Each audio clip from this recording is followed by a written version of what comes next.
सदर रविंदर रैना ने पीओके में तशद्दुद की वाकयात पर तशवीश का इजहार किया है।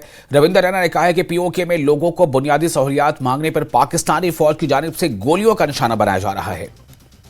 पाकिस्तान के कब्जे वाले जम्मू कश्मीर में हैं, हम उनको यकीन दहानी देते हैं कि हम उनके साथ हैं। वो हमारे भाई बहन हैं, वो हमारे मुल्क के शहरी हैं। ये इस्तिसाल, ये जुल्म और सितम नहीं चलेगा।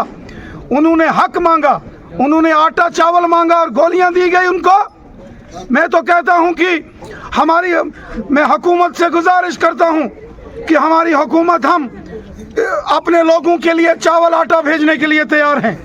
हम अपने लोगों को जो LOC के उस पार हैं वो भी हमारे लोग हैं, और उनके साथ जुल्म सितम जो हो रहा है ये हम बर्दाश्त नहीं करेंगे।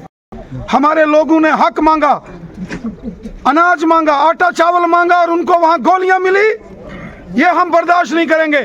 20 से ऊपर लोगों को शहीद कर दिया गया है और सैकड़ों की तादाद में लोग गोलियों का शिकार बनाए गए हैं। भिंबर और रावलाकोट के एरिया में, मीरपुर कोटली में, बाग और पलंदरी में, ये नाकाबिले बर्दाश्त है। वो हमारे लोग हैं और हमें अपने लोगों से मोहब्बत है।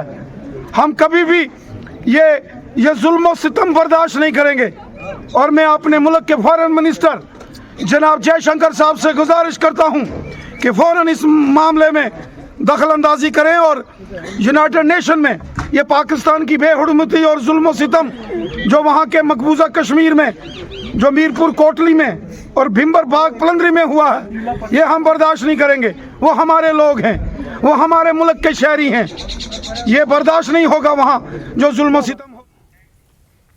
और इसके साथ ही इस बुलेटिन में फिलहाल इतना ही, लेकिन न्यूज़ 18 JKLH पर लगातार बड़ी और अहम खबरों का सिलसिला जारी रहेगा।